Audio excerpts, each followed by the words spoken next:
வெள்ளலூர். இன்றைக்கி நம்ம பார்க்க போகிற வீடியோ என்னென்னு பார்த்தீங்கன்னா, Hyundai Santro 2009 model, FC current, insurance இல்லை. வண்டி பார்த்தீங்கன்னா power steering, power window, AC, central lock எல்லாமே வந்துடும். ஃப்ரண்ட் ரெண்டு புதுசு போட்டிருக்காங்க. வண்டியில் ஒரிஜினல் பெயிண்ட்டு, எந்த ஒரு ரீப்ளேஸ்மெண்ட்டும் இப்போ வரைக்கும் ஆகலை. ஒரிஜினல் பெயிண்டில் இருக்குது, எந்த ஒரு டச்சப்பும் இன்னும் பண்ணல. வண்டி ஒரிஜினாலிட்டியாக இருக்குது. இந்த வண்டிக்கு ஓனர் 3 ஓனர்.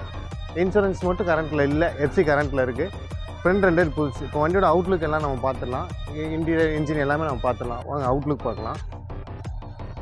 அவுட்லுக் பார்த்தீங்கன்னா ரைட் சைடு எல்லாமே பக்காவாக இருக்கும். லெஃப்ட் சைடு மட்டும் பார்த்தீங்கன்னா ஒரு இடத்துல டச்சப் இருக்குது.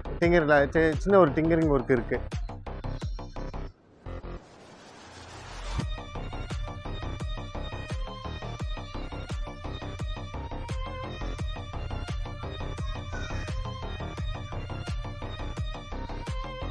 லெஃப்ட் சைடில் பார்த்தீங்கன்னா இந்த ஒரு இடம் மட்டும் உங்களுக்கு வந்து சின்ன டச்சப் மட்டும் இருக்கும். மற்ற எல்லாமே பக்காவாக இருக்கும். வண்டி சுற்றி நல்லாயிருக்கும்.